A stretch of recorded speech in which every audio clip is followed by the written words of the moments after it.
कामचोर बहू।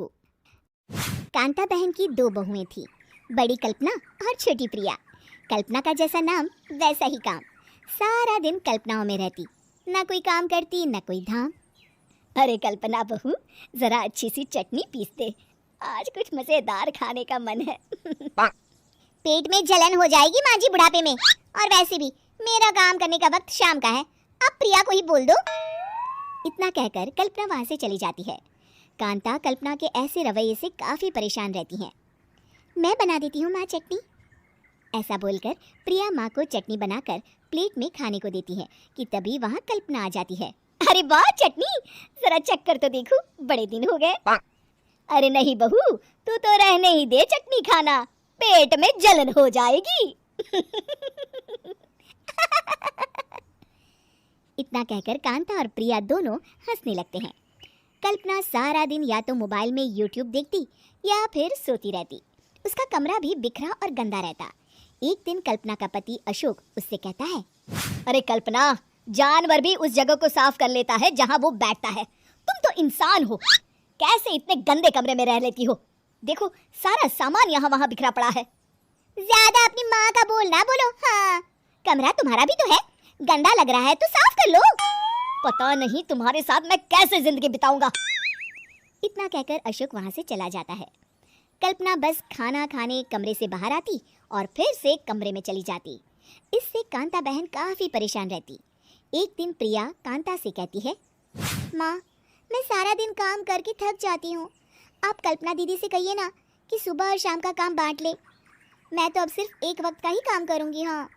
अरे तू वो भी ना करना, एक बहू तो कामचोर थी ही, दूसरी भी आ गई काम ना करने के बहाने लेकर। तभी वहाँ प्रिया का पति रमेश आ जाता है। माँ, मैं देख रहा हूँ भाभी कोई काम नहीं करती, प्रिया सारा दिन घर और रसोई का काम करती है, अब कुछ करो ना माँ।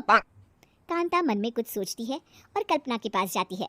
कल्पना फोन पर मेकअप करना देख रही होती है।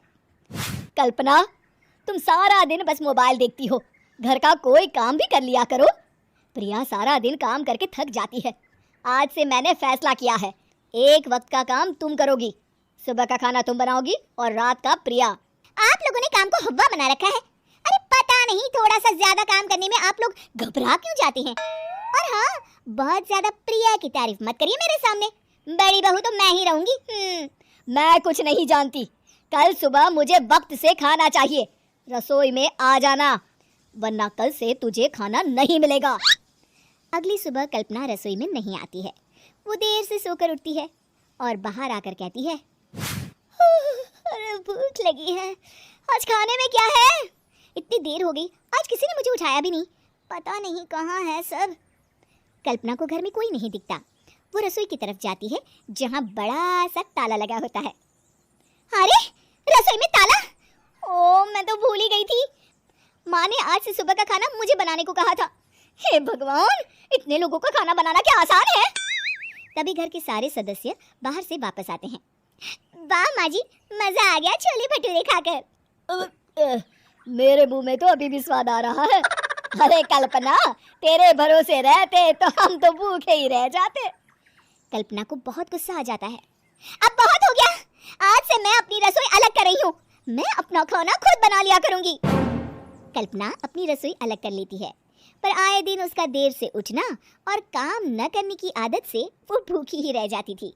उसी के सामने घर के लोग अच्छे अच्छे पकवान खाते और कामचोर कल्पना को जैसे तैसे ही खाना बनाकर खाना पड़ता।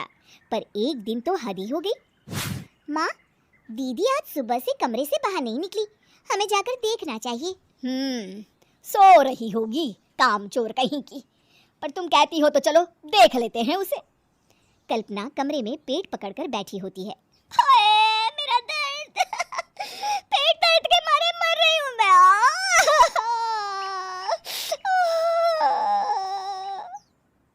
अरे दीदी क्या हुआ, पेट में दर्द क्यों हो रहा है?